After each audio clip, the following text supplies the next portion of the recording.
Good afternoon.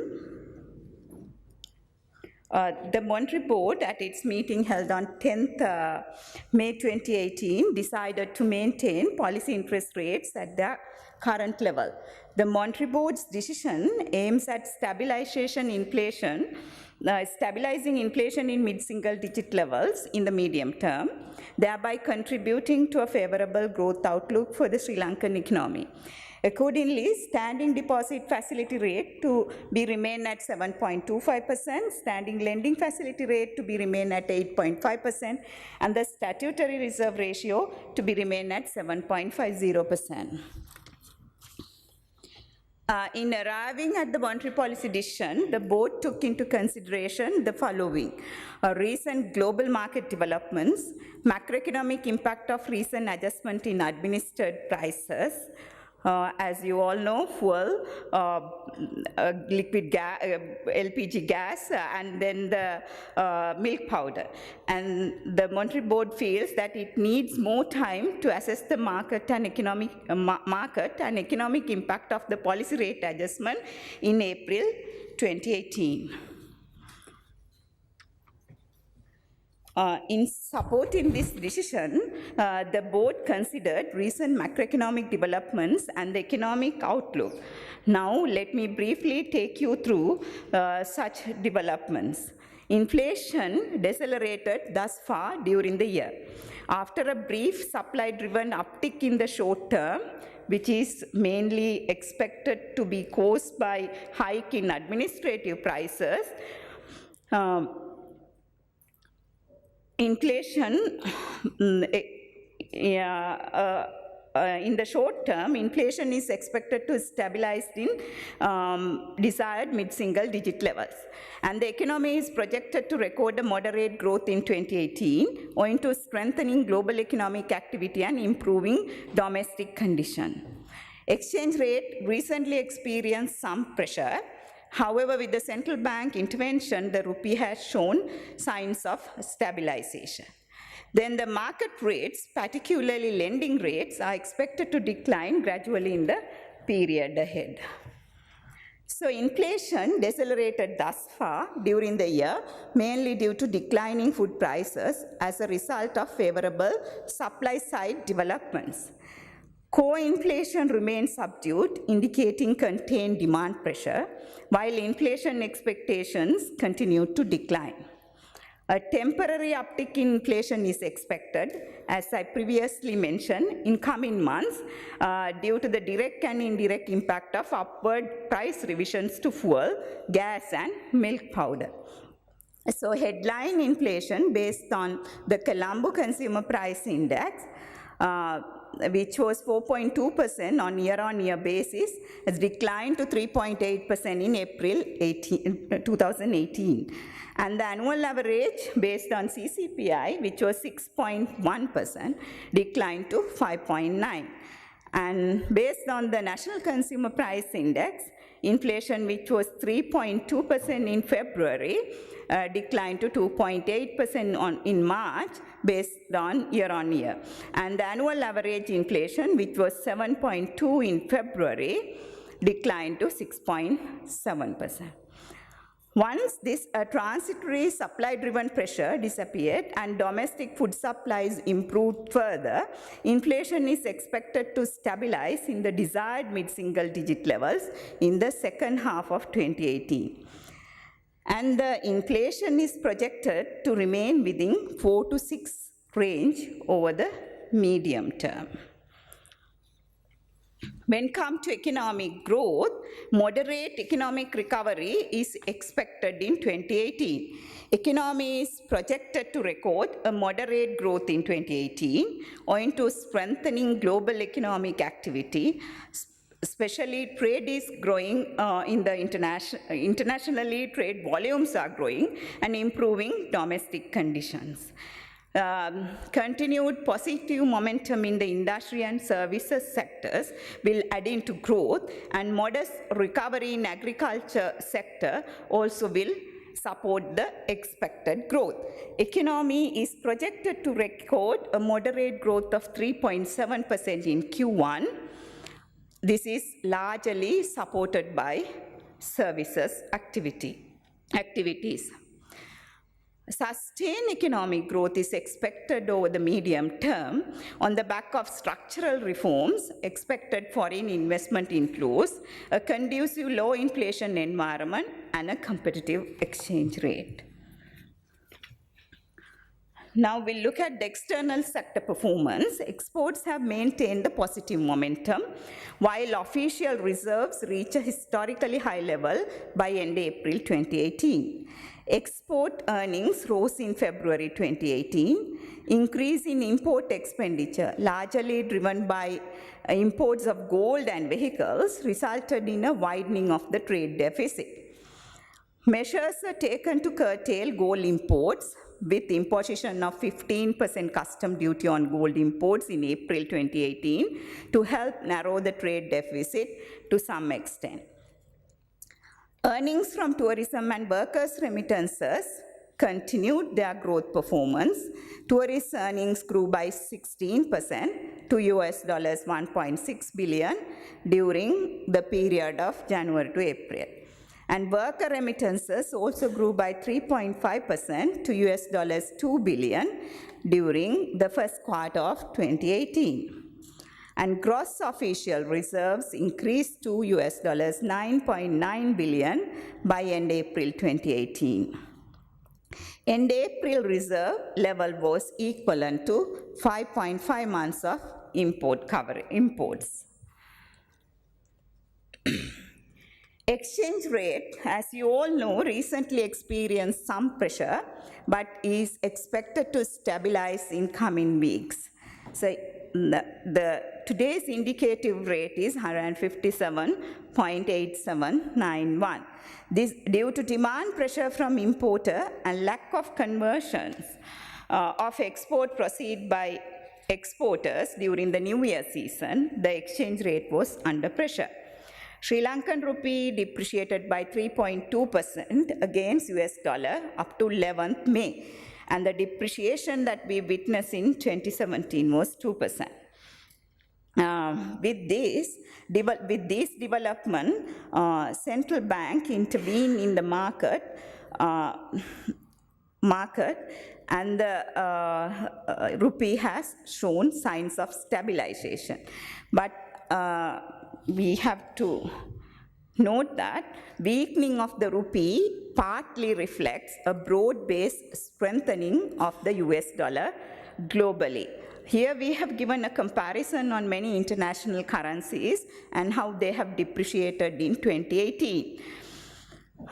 So Philippine peso depreciated by 3.9, and Taiwan dollar depreciated by 1.1, and then Indian rupee by 5.4, Korean won by 1%, and Singapore dollar by 0.7, Indonesian rupiah by 0.8, LKR by 3.1, Australian dollar by 4.5, and the euro by 1.2%. So responding to policy rate adjustment, which was made in April 2018, overnight rates have declined. Overnight rates have stabilized around the midpoint of the narrower policy rate corridor. Treasury bill yields, which increased since January 2018, showed some mixed movements at recent auctions. And in line with the decline in the overnight rates, other market rates, particularly lending rates, are also expected to decline gradually in the period ahead. So as a result of festive season-led credit expansion, broad money growth increased marginally in March 2018. The broad money grew by 16.4%, and the growth of credit to the private sector by commercial banks hovered around the envisaged levels, although a high seasonal credit demand was witnessed in March 2018. The credit growth in March was 15.3%. And credit appears to be fairly dispersed across all major sectors of the economy in Q1 of 2018. Private sector credit is expected to grow by around 13.5% to rupees 650 billion by end 2018. So with that, I'll end my presentation on review of the monetary policy stance. However, as there is a debate on impact of exchange rate depreciation on government fiscal operations, I would like to share some of our findings of a study which is carried out by the Economic Research Department. So this slide shows the estimated impact of the depreciation of rupee against US dollar on fiscal operations in 2017. So as you all know, depreciation will impact on import-based tax revenue because import values will increase with the depreciation. And government expenditure on exports and debt service payments, foreign currency borrowings, and outstanding government debt. So depreciation has some advantages on increase revenue from import-related taxes in rupee terms, because rupee value of imports increase with the depreciation. Then the enhanced amount of local currency for foreign currency borrowings of the government. When government borrows from abroad, the rupee value that the government gets will increase. Then the disadvantages are increased foreign currency debt service payments of the government in rupee terms, and then increased expenditure on imports of the government. Government itself imports fertilizer, pharmaceuticals, and that expenditure values in rupee terms would increase. So this table shows our final numbers of our computation. So accordingly, we have given in the first column, the second column, 2017, actual numbers which accounts the depreciation. So total revenue and grants, you can see the number there, and the total expenditure and the foreign currency financing net amount. So in 2017, what we have done here, we have estimated 2017 number with no depreciation. We have taken 2017 values and we have adjusted that for the December 2016 December monthly average exchange rate. So you assume no depreciation there. Then the change in the last column, it shows the change due to depreciation. The values in the last column shows the change due to depreciation. In that scenario, total revenue and grants increased by 19.3 billion. Total expenditure because of government increased expenditure in rupee terms on imports increased by 13.3, and foreign currency financing has a positive impact of 10.9 billion. So then the estimated total net impact is 16.9 billion. However, we have then again done another scenario analysis, which is on impact on revenue with no depreciation but higher import volumes. We all know if the currency is not depreciated, the import volumes would be increased. So in this case, we have maintained the volumes at the same level, but in this our alternative scenario, we expect we have taken the import volume growth as 11.4%. So it's an increase at an increased rate. That will generate the additional tax revenue. Because of this volume growth, it would generate an additional tax revenue of 16 billion. Hence, depreciation still generate an additional revenue of about 3 billion. Because with depreciation, you get 19.3 billion, and without depreciation, but if the import volumes increase, you get 16 billion. So with depreciation, the additional revenue is 3 billion. So we have a net gain of 13.9 billion. So depreciation of the rupee, but we have to note it, against foreign currencies, including US dollar, increased the total outstanding foreign currency debt in rupee terms by around rupees 225.2 billion at end of 2017. That's it. Thank you very much. අද දින ශ්‍රී ලංකා මහ බැංකුව විසින් 2018 වසරේ තුන්වන මුදල් ප්‍රතිපත්ති විවරණය නිවේදනය කරනු ලැබුවා. මෙම ඉදිරිපත් කිරීම මගින් එහි සාරාංශයක් ගෙන හැරපාමට බලාපොරොත්තු වෙනවා. මහ බැංකුව අද තීරණය කරා මුදල් මණ්ඩලය මුදල් ප්‍රතිපත්තිය සලකා බලලා අපේ ප්‍රතිපත්ති පොලි අනුපාතික නොවෙනස්ව පවත්වා ගැනීමට. විශේෂයෙන් මැදිකාලීනව උද්දමනය අපේ බලාපොරොත්තුව තියෙන්නේ මැදි තනියාගේක පවත්වා ගන්න.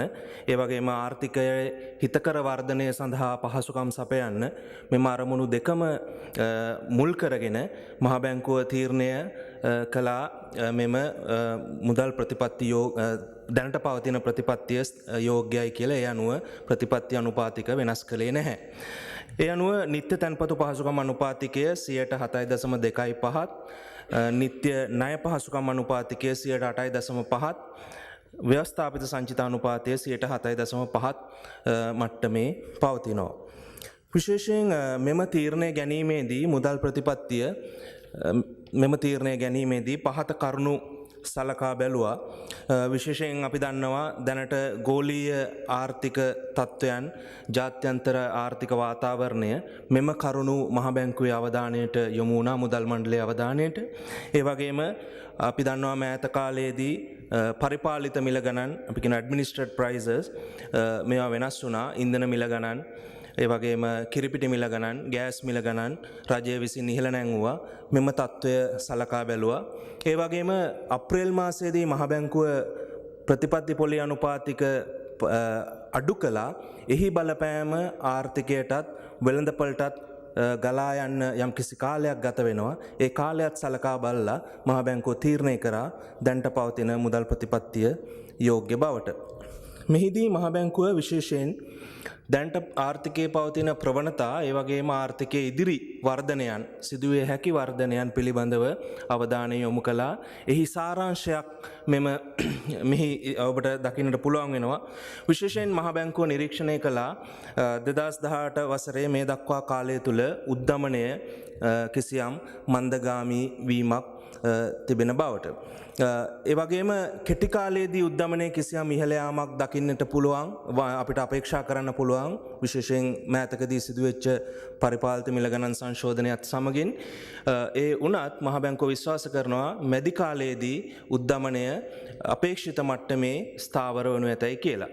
ඒ වගේම 2018 වසරේදී ආර්ථිකය මධ්‍යස්ථ වර්ධනයක් වාර්තා කරනු ඇතයි මහ බැංකුව අපේක්ෂා කරනවා.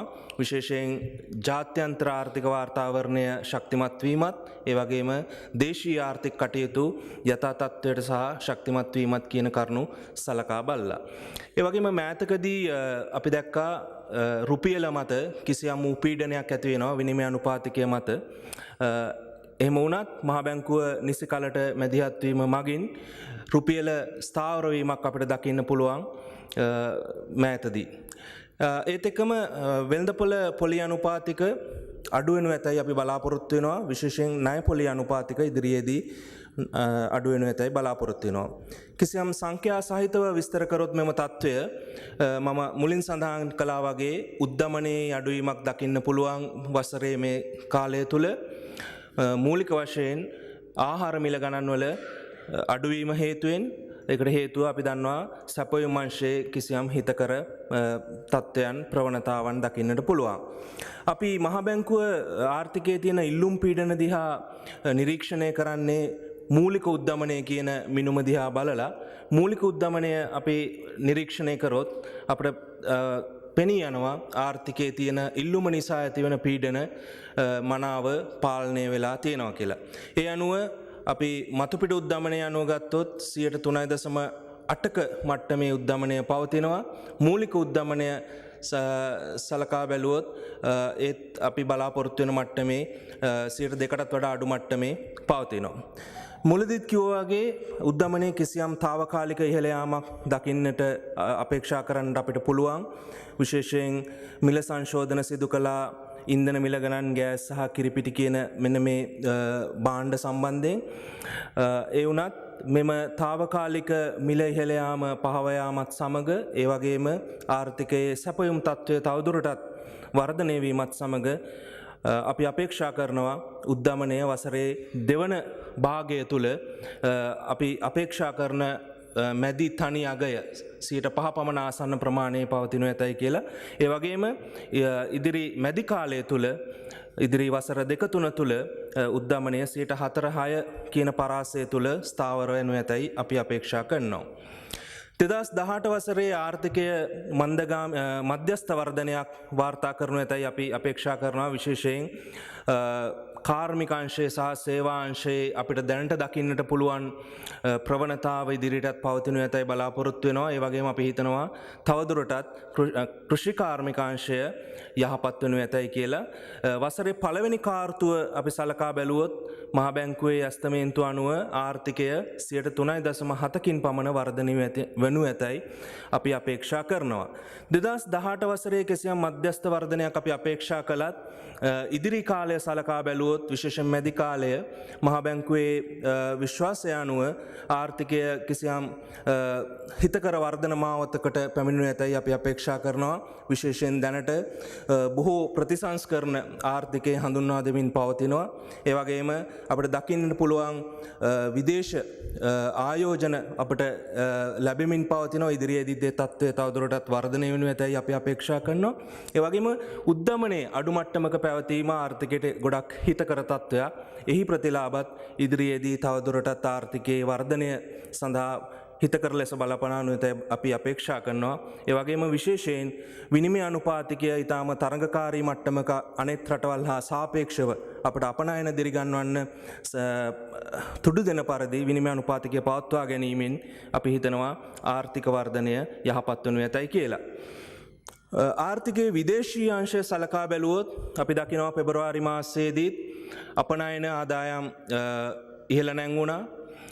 නමුත් ඒ අතරම ආනයන වියදම් වේගයෙන් වැඩි වුණා පෙබරවාරි මාසයේදී. විශේෂයෙන් අපි දැක්කා රන් ආනයන සහ රථවාහන ආනයනවල ශීඝ්‍ර ඉහළ යාමක්. මෙහි ප්‍රතිඵල වශයෙන් ආනයන වියදම් පෙබරවාරි මාසයේදී ඉහළ ගියා. අපි දැක්කා කාලාන්තරයක් තිස්සේ රන් ආනයනවල රත්රන් ආනයනවල ක්‍රමානුකූල ඉහළ යාමක්. මෙම තත්ත්වය සලකා බලලා රජය විසින් අප්‍රේල් මාසයේදී 15%ක තීරු බද්දක් රන් ආනයන මත පනවලා තියෙනවා. අපි හිතනවා එහි ප්‍රතිඵල වශයෙන් තවදුරටත් වෙළඳ හිඟය කිසියම් වූ මට්ටමකට පාලනය කරන්නට අපට හැකියාව ලැබේවි කියලා. ඒත් එක්කම සේවා අංශය සලකා බැලුවොත් සේවා අංශයේදී විශේෂයෙන් සංචාරක ඉපයීම් තවදුරටත් වර්ධනය වුණා. ඒ වගේම විදේශ සේවා නියුක්තිකයන්ගේ ප්‍රේෂණත් වර්ධනය වුණා. මෙහි සමස්ත ප්‍රතිඵලයේ විදිහට සලකා බැලුවොත් අප්‍රේල් අග වන විට අපට අපේ ශ්‍රී ලංකාවේ මෙතෙක් වාර්තා වූ ඉහළම විදේශීය සංචිත ප්‍රමාණය වාර්තා වුණා. එක්සත් ජනපද ඩොලර් බිලියන 9.9ක විදේශ සංචිත. එය මාස 5.5ක පමණ ආනයන සිදු කරන්නට ප්‍රමාණවත් වනු ඇතැයි අපි ඇස්තමේන්තු කොට තිබෙනවා. මුලදිත් සඳහන් කළා වගේ අපි මෑතකදී දැක්කා රුපියල මත එම නැත්නම් විදේශ විනිමය අනුපාතිකය විශේෂයෙන් එක්සත් ජනපද ඩොලරයට සාපේක්ෂව කිසියම් වූ පීඩනයකට ලක් වුණා. දැනට විනිමය අනුපාතිකය එක්සත් ජනපද ඩොලරයට සාපේක්ෂව රුපියල් 157යි 788ක් පමණ වෙනවා මේ වන විට අද වන විට. මෙම තාවකාලික පීඩනයට හේතුව විදිහට මහ බැංකුව නිරීක්ෂණය කළා. විශේෂයෙන් උත්සව සමය තුල අපි දැක්කා අපි පෙර වසරවලදී දැක්ක විදිහට අපනයන ඉපයුම් අපට ආර්ථිකය තුළට ගලාවෙ නැහැ. ඒවා අපනයනකරුවන් විසින් අපිට ආර්ථිකය තුළට ගෙනාවේ නැති බවක් අපි නිරීක්ෂණය කළා. ඒ වගේම ආනයන ඉහළ යාම නිසා උත්සව සමයත් එක්ක අපි දැක්කා කිසියම් වූ පීඩනයක් ආනයනකරුවන්ගෙන් එහෙම නැත්නම් ඉහළ ඉල්ලුමක් දකින්නට ලැබුණා. මෙහි සමස්ත ප්‍රතිඵලයක් විදිහට විනිමය අනුපාතිකය උඩ එහෙම නැත්නම් රුපියල උඩ తాවකාලික පීඩනයක් ඇති වුණා. වසරේ මේ දක්වා කාලය තුල ගත්තොත් එම විනිමය අනුපාතිකය එක්සත් ජනපද ඩොලරයට සාපේක්ෂව රුපියල 3.2කින් පමණ අප්‍රමාණය වෙලා තියෙනවා. මේන් වැඩි අප්‍රමාණයක් සිද්ධ වුණේ මේ අප්‍රේල් අග සහ මැයි මුල කියන කාලය තුල.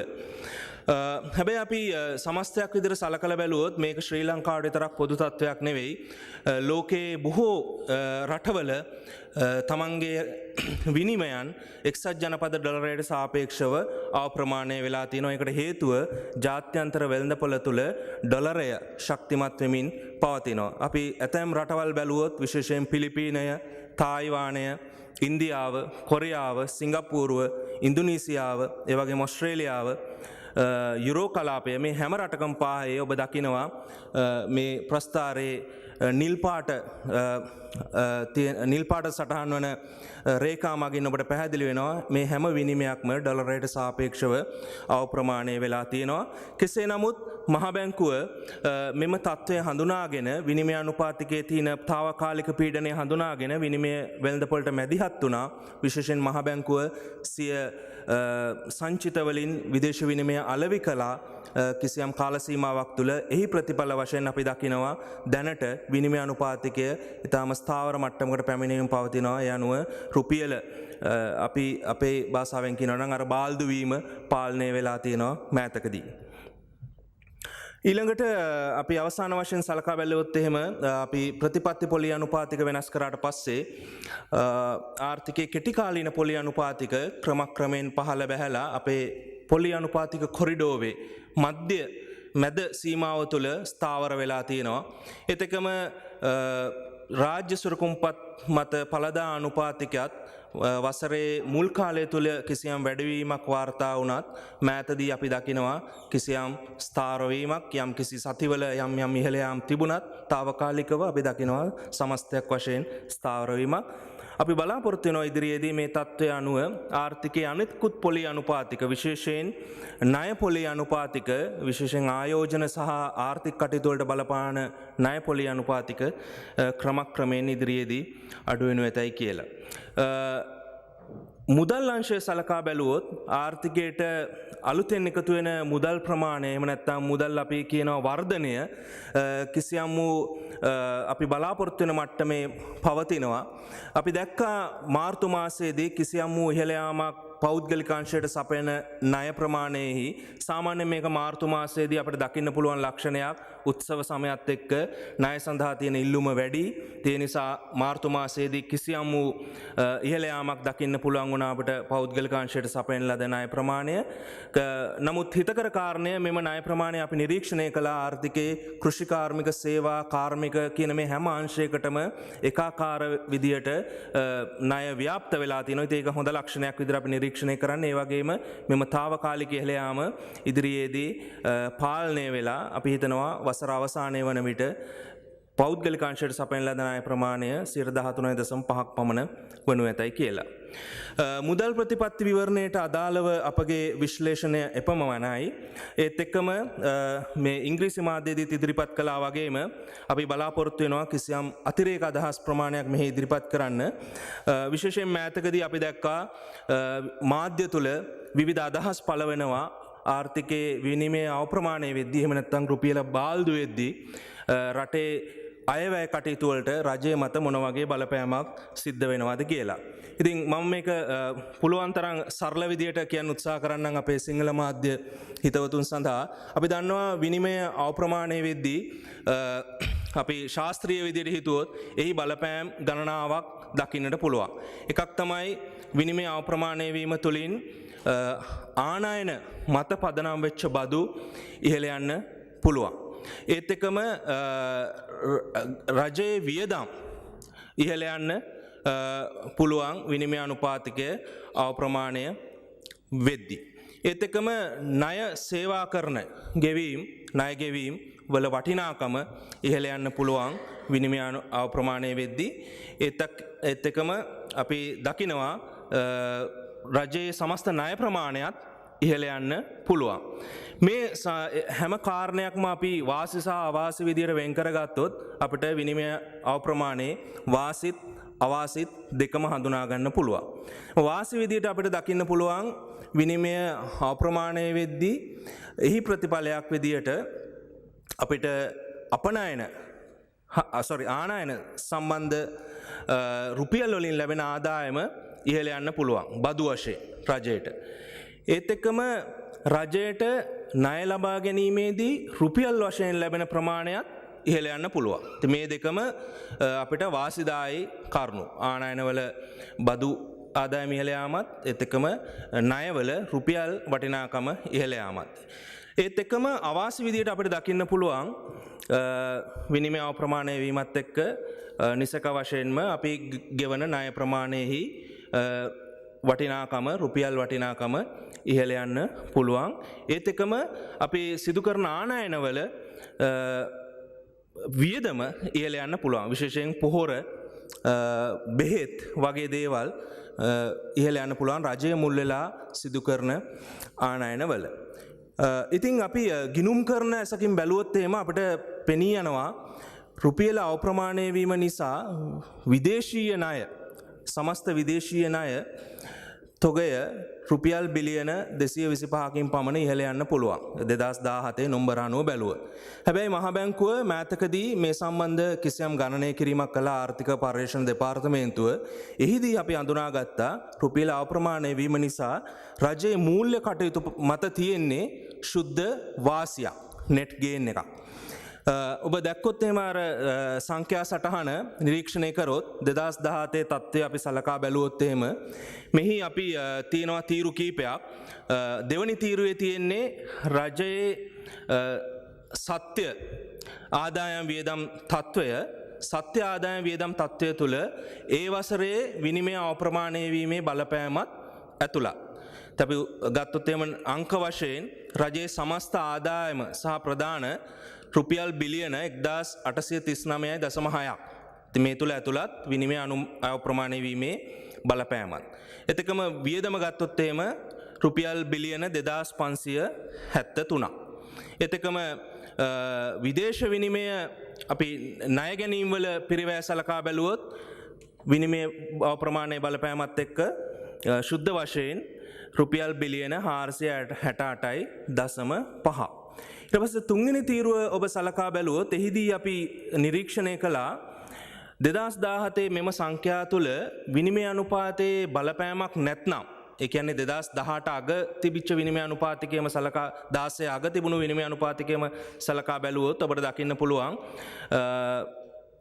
රජයේ ආදායම රුපියල් බිලියන 1820ක් රජයේ වියදම රුපියල් බිලියන 2559ක් විදේශ විනිමය ණය ගැනීම පිරිවැය රුපියල් බිලියන 457ක්. එතකොට අපි අවසාන තීරුවේ සලකා බැලුවොත් විනිමය අනුපාතිකය අවප්‍රමාණය වීමේ එහෙම නැත්නම් රුපියල පිරිහීමේ බලපෑම ශුද්ධ බලපෑම සලකා බැලුවොත් ආදායම පැත්තෙන් ගත්තොත් අපිට රුපියල් බිලියන 19.3ක වාසියක් තියෙනවා. වියදම් පැත්තෙන් ගත්තොත් එහෙම රුපියල් බිලියන 13.3ක අඩුවීමක් තියෙනවා. ඒත් එක්කම විදේශ ණය ගැනීම පිරිවැය ගත්තොත් රුපියල් බිලියන 10.9ක පිරිවැයක් තියෙනවා. ඉතින් මේ කාරණා තුනේම ශුද්ධ බලපෑම අපි සලකා බැලුවොත් රුපියල් බිලියන 16.9ක ශුද්ධ වාසියක් රජයට මේ සම්බන්ධයෙන් තියෙනවා. අපි විකල්පයක් විදිහට තව තත්ත්වයක් සලකා බැලුවා. ඔබ දන්නවා විනිමය අනුපාතිකය අවප්‍රමාණය වෙන්නේ නැහැයි කියලා හිතුවොත් සිද්ධ වෙන්න පුළුවන් දේ තමයි රටේ ආනයන තවදුරටත් ඉහළ යන්න පුළුවන්. ඒතර මේ ආනයන වියදම සලකා බැලුවොත් එහෙම ඉහළ ගිය ආනයන වියදම අපි දකිනවා රජයේ ආදායම බදු ආදායම රුපියල් බිලියන 16.10ක් පමණ වනු ඇතයි කියලා. මේ කහපාට කොටුවේ තියෙන්නේ ඒ විශ්ලේෂණය. එතකොට අපි විනිමය අනුපාතිකය පිරිහුණොත් 19.3ක් තියෙනවා. පිරෙන්නේ නැහැ කියලා හිතුවොත් රුපියල් 16ක බිලියන 16ක වාසියක් තියෙනවා. ඉතින් ශුද්ධ වශයෙන් ගත්තොත් විනිමය අනුපාතිකය පිරිහීමේ අපිට වාසිය රුපියල් බිලියන 3ක් පමණ වෙනවා.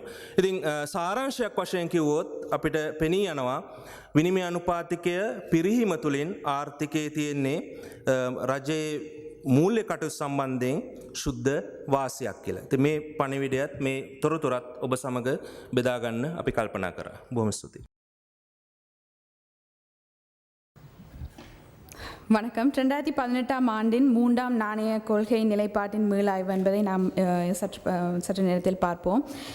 அண்மை கால அதாவது 2018 மே 10 அன்று நடைபெற்ற குழுமத்தில் நாணய சபையானது கொள்கை வட்டி வீதங்களை மாற்றமில்லாமல் தற்போதுள்ள வீதங்களை பேணுவதென தீர்மானித்தது. இதற்கேற்ப துணைநில் வைப்பு வசதி வீதமானது 7.25%, துணைநில் கடன் வழங்கல் வீதமானது 8.5%, நியதி சட்ட ஒதுக்கு வீதம் 7.8%ஆகவும் பேணப்பட்டது.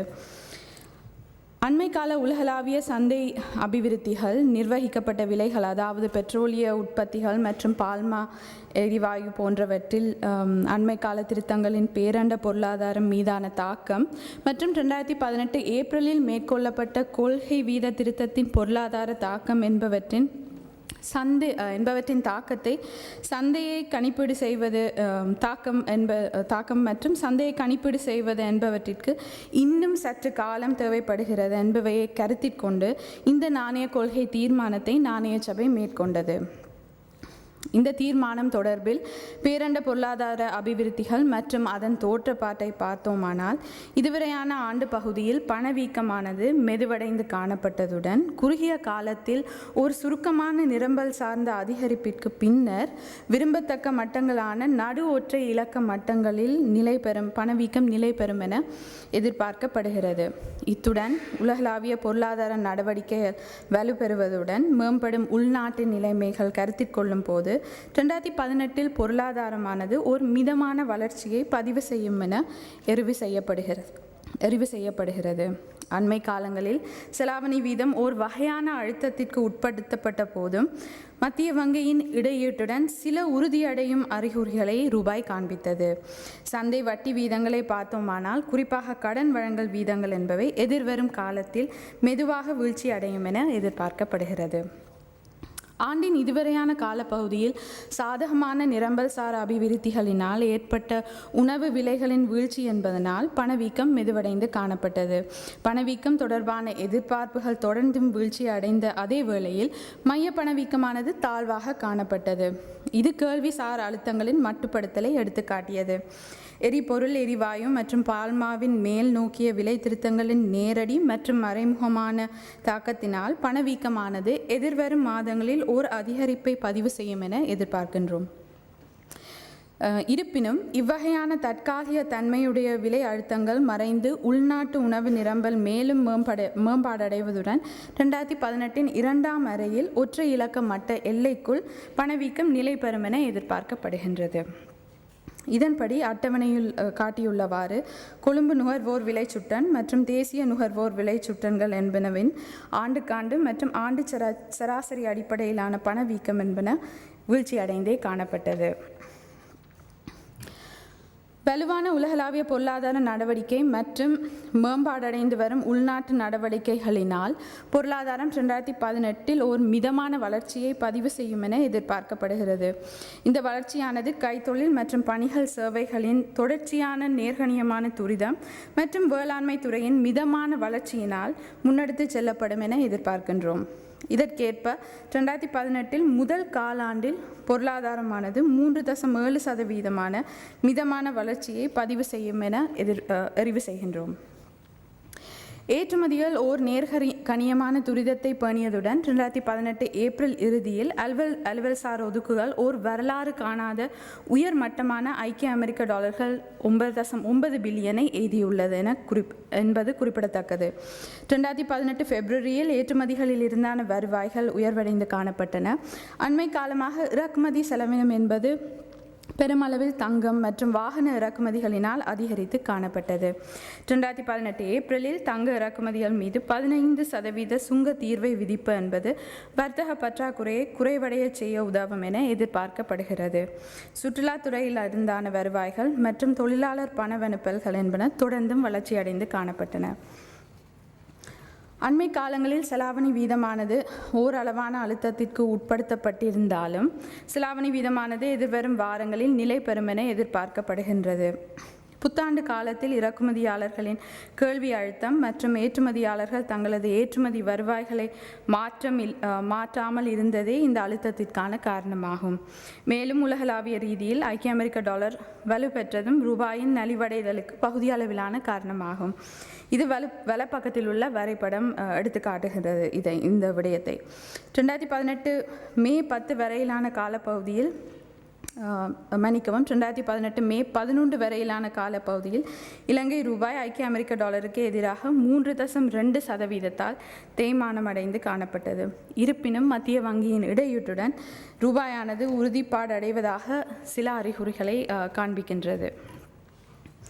2018 ஏப்ரலில் இடம்பெற்ற கொள்கை வீத திருத்தத்திற்கு பதிலிறுத்தும் வகையில் ஓரிரவு வீதங்கள் வீழ்ச்சியடைந்து காணப்பட்டன. குறுகிய கொள்கை வீத வீச்சின் நடுப்புள்ளிக்கு அண்மையாக ஓரிரவு வீதங்கள் நிலை பெற்றுள்ளன. இந்த வீழ்ச்சிக்கு இசைவாக ஏனைய சந்தை வீதங்கள், குறிப்பாக கடன் வழங்கல் வீதங்கள் எதிர்வரும் காலப்பகுதியில் வீழ்ச்சியடையும் என எதிர்பார்க்கப்படுகின்றது. பண்டிகை காலத்தை முன்னிட்டு விரிவடைந்த கொடுகடனினால் விரிந்த பண வளர்ச்சி 2018 மார்ச்சில் குறைந்த அளவால் அதிகரித்தது. 2018 மார்ச்சில் உயர்ந்தளவிலான பருவவாரியான கேள்வி காணப்பட்டாலும் வர்த்தக வங்கிகளால் தனியார் துறைக்கு வழங்கப்பட்ட கொடுகடனின் வளர்ச்சி என்பது எதிர்பார்க்கப்பட்ட மட்டங்களை அண்மித்து காணப்பட்டது. 2018 முதல் காலாண்டில் கொடுகடனானது பொருளாதாரத்தின் சகல துறைகளுக்கும் இடையே ஓரளவிற்கு சம அளவில் பகிர்ந்து காணப்பட்டதுடன் 2018 இறுதியில் தனியார் துறையின் கொடுகடன் வளர்ச்சி 13.5% காணப்படும் என எதிர்பார்க்கப்படுகின்றது. இத்துடன் நாணய கொள்கை மீளாய்வு தொடர்பான பகுப்பாய்வு நிறைவு பெறுகிறது. தொடர்ந்து ஐக்கிய அமெரிக்க டாலருக்கு எதிராக ரூபாயின் தேய்மானத்தினால் 2017 ஆண்டின் இறை நடவடிக்கைகள் மீதான தாக்கம் தொடர்பில் பல கருத்துக்கள் வெளிவருகின்றன. இது தொடர்பில் இலங்கை மத்திய வங்கியின் பொருளாதார ஆராய்ச்சி திணைக்களம் பகுப்பாய்வை மேற்கொண்டுள்ளது. இதன்படி முதலில் முக்கியமாக கருத்தில் கொள்ள வேண்டிய விடயங்கள் யாதெனில் இறக்குமதி சார்ந்த வரி வருவாய், செலவினம், படுகடன் பணி கொடுப்பனவுகள், வெளிநாட்டு நாணய கடன் பெறுகைகளின் ரூபாய் பெருமானம் மற்றும் வெளிநின்ற அரச படுகடன் என்பவை மீது மட்டுமே நாணய தேய்மானத்தின் தாக்கம் காணப்படும். தேய்மானத்தின் நன்மைகளாக ரூபாய் நிதிகளில் இறக்குமதி தொடர்பிலான வரிகளில் இருந்தான அதிகமான வருவாய் மற்றும் அரசின் வெளிநாட்டு நாணய கடன் பெறுகைகளுக்கு மேலதிகமான உள்நாட்டு நாணய அதாவது ரூபாய் அளவு என்பவை ஆகும். இதன் குறைபாடுகளாக, அதாவது தேய்மானத்தின் குறைபாடுகளாக ரூபாய் நிதிகளில் அரசின் அதிகரித்த வெளிநாட்டு நாணய படுகடன் பணி கொடுப்பனவுகள் மற்றும் ரூபாய் அடிப்படையிலான அரசின் இறக்குமதிகள் மீதான அதிகரித்த செலவினம் என்பவை ஆகும். முக்கியமான இறை விடயங்கள் மீதான செலாவணி வீதத்தின் தேய்மானத்தின் தாக்கம் என்பது இந்த அட்டவணையில் காணப்படுகின்றது. இதற்கேற்ப முதல் நிரலில் காணப்படுவது 2017 இறை குறிகாட்டிகள் மீது தேய்மானத்தின் பின்னரான தொகைகளாகும். அடுத்த நிரலில் காணப்படுவது 2016 தேய்மானத்தை இதே இறை குறிகாட்டிகள் மீது விதிக்கப்பட்டதன் பின்னரான தொகைகளாகும். கடைசி நிரலில் காணப்படுவது இவை இரண்டிற்கும் இடையிலான வேறுபாடாகும். இதற்கேற்ப இவ்வகையான தேய்மானத்தின் மொத்த தாக்கம் என்பது முக்கியமான பிரதானமான இறை குறிகாட்டிகள் மீதான தாக்கம் என்பது ரூபாய் 16.9 பில்லியனாக மதிப்பீடு செய்யப்படுகின்றது. இதே வேளையில் இன்னொரு கணிப்பீடு மேற்கொள்ளப்பட்டது. அதாவது தேய்மானம் இல்லாத போது உயர்வான இறக்குமதி அளவுகள் காணப்படும் என்பதை கருத்தில் கொள்ளும் போது இறக்குமதி அளவுகள் பதிவு செய்யப்பட்ட 9.4% விட அதிகமான விகிதத்தால் வளர்ச்சியடைந்து மேலதிகமான இறக்குமதி வரி வருவாயை ஈட்டு தந்திருக்கும். இதன்படி 2017 இறக்குமதி அளவு வளர்ச்சி 11.4% கருதப்பட்டால் வரி வருவாய் மேலதிகமாக ரூபாய் 16 பில்லியன் பெறப்பட்டிருக்கும். ஆகவே தேய்மானம் என்பது வேறு பலரின் கருத்துக்களிற்கு முரணாக இவ்வகையில் கணிப்பீடு செய்யும் போது மேலதிகமான ரூபாய் 3 பில்லியன் வருவாயை உருவாக்கலாம். சுருக்கமாக இந்த தேய்மானம் என்பது இறை நடவடிக்கைகள் மீது ஒரு நேர்கணியமான தாக்கத்தை ஏற்படுத்தும் என்பதே நமது கருத்தாகும். வெளிநாட்டு நாணயங்களுக்கு எதிராக ரூபாயின் தேய்மானமானது வெளிநின்ற வெளிநாட்டு நாணய படுகடனின் தொகையை 2017 இறுதியில் ஏறத்தாழ ரூபாய் 225.2 பில்லியனால் அதிகரிக்க செய்தது. நன்றி, வணக்கம். Let me try to give you a little bit of color about the issues that informed the decision of the Monetary Board to leave the rates unchanged. As you saw in one of the early slides, it is still too early to fully understand the implications of the relaxation of monetary policy that took place at the monetary policy review meeting in April. The overarching objective, you will recall, was to give a clear signal that the tightening cycle of monetary policy was over and that the Monetary Board was moving to a neutral stance. That was the overarching objective, and there is nothing that has happened since then to bring about a quick follow-up action. So really, if you look across the various indicators, nothing very much has changed significantly. The inflation has continued to trend down. Of course, it is now going to have an uptick due to the adjustments in administered prices of LP gas, fuel, and milk powder. But as you heard in the presentation, we do not anticipate the inflation rate to go beyond our 4 to 6% band. It may challenge the upper bound of the band around July, but we don't anticipate that it will go above it for very long at all, and it will start trending down in the second half of the year. There was a little bit of an uptick in terms of credit growth and monetary aggregates, but that, as my colleagues have explained, was due to seasonal factors. The inflation expectations continue to remain anchored. There doesn't seem to be much wage pressure. Wage pressure continues to be muted. And of course, there is still an output gap. The growth rate for the first quarter is expected to be 3.7%, which is still well below the potential growth rate of the economy. So overall, the Monetary Board did not feel it necessary to take any action at all at this point, and will continue to monitor things. And what are some of the risks that the Monetary Board will continue to be vigilant about?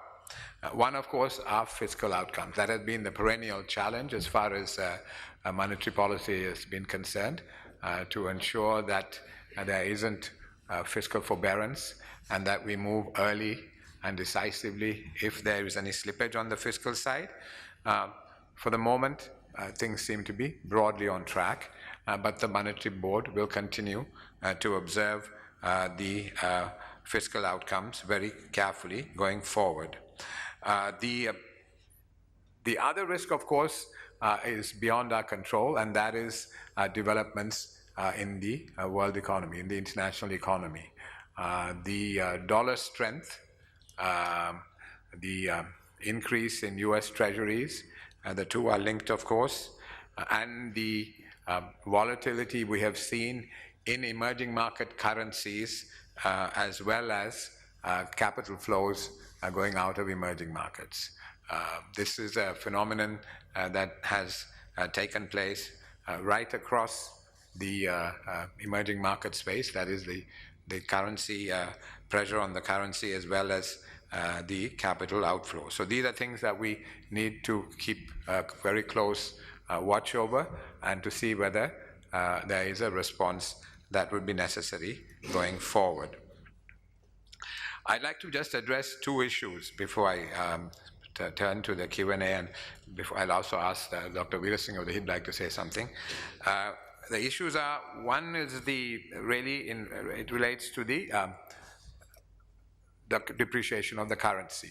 As we explained at the last meeting, we do not see any fundamental reason why the currency should be under pressure at this point.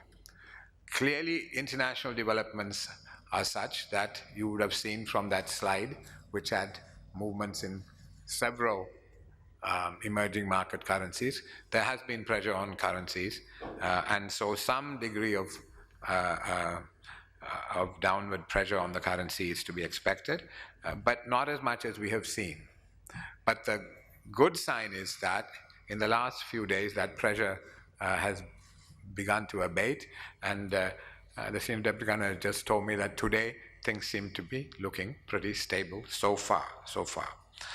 But why we say that the pressure is not well aligned to the underlying fundamentals is because if you look at the underlying fundamentals, our reserves are at historically very high levels.